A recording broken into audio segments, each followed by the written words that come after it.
Hey, it's Eli, aka Atlas. I was trying to think of what to do for this episode of Rule of Thumb, then I remembered something that I learned a while back that I see a lot of artists doing, which is something even I have to stop myself from doing when I catch myself sometimes. And that something is head size. Proportions in general, but especially head size. And while I will do a more in-depth video on various parts of the human anatomy in the future, and you can check my channel, I already have some there for eyes, mouths, profiles, heads, I felt like I had to tackle this while it was fresh in my mind. So today, we'll be going over a few key points to remember when you hit the drawing board, either for serious work or just a warm-up sketch. Why is proportion, and especially head size, so important?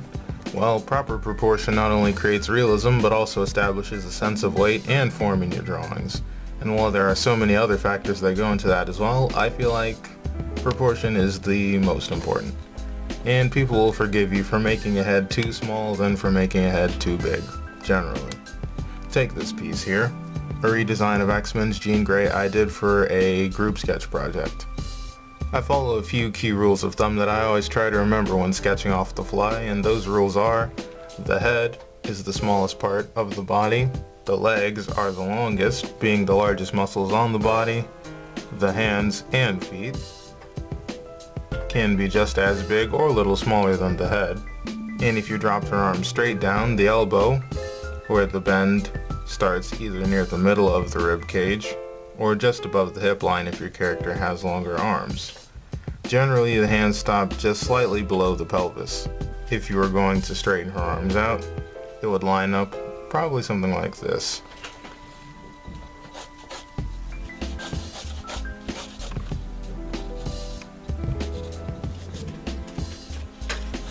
Bicep would come down to here, around the rib cage. Forearm down here to the hip. And the hand right here. Cover that up. You can even see where it is right now.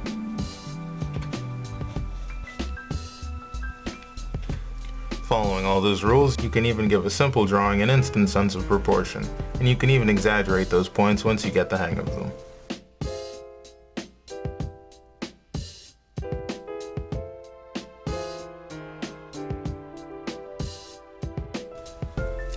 This picture of Metal Gear's Ava is slightly in perspective, looking at her from the top down as she sits on the bike.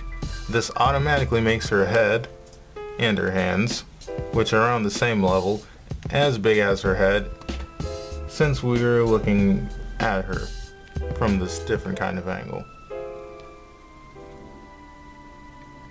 But, and this is the most important part, she's still in proportion.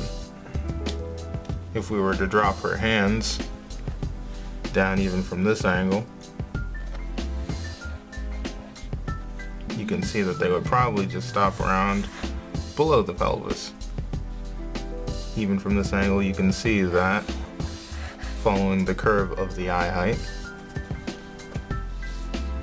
her elbows would stop around the rib cage, bring the hands down here. So you can see all of the key elements are there, and that's why this looks right in spite of the exaggerated angle.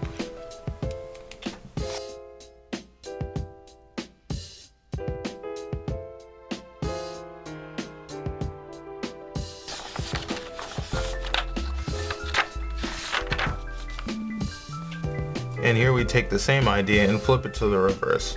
This is one of my favorite pictures, not only because it's Nico Minoru, one of my favorite characters, but because I feel like I nailed the perspective and the anatomy altogether.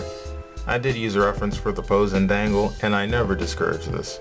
And you can see it follows all the rules still. If we brought the arm down,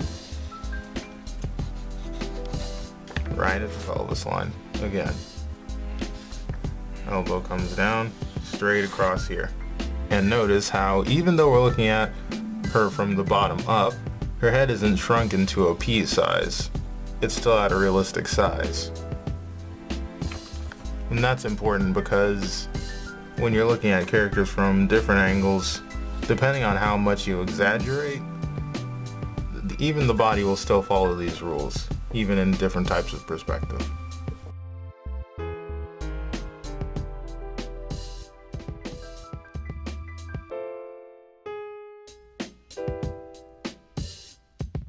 So that about wraps up this lesson. The main thing to take away from this is that no matter the angle, the body always has to fall into proper perspective. If we're looking down at a character, their feet won't disappear, and if we're looking up, their heads don't shrink. Not unless, of course, you're going for some kind of fisheye camera angle or perhaps for a chibi or anime influenced style.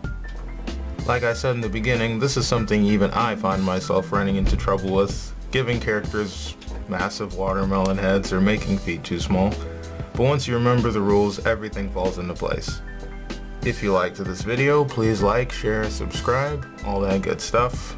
I will have the links to all my sites in the description box below. And make sure you leave some suggestions for any content that you would like to see in the future. And I'll try to get back to it. Thanks for watching.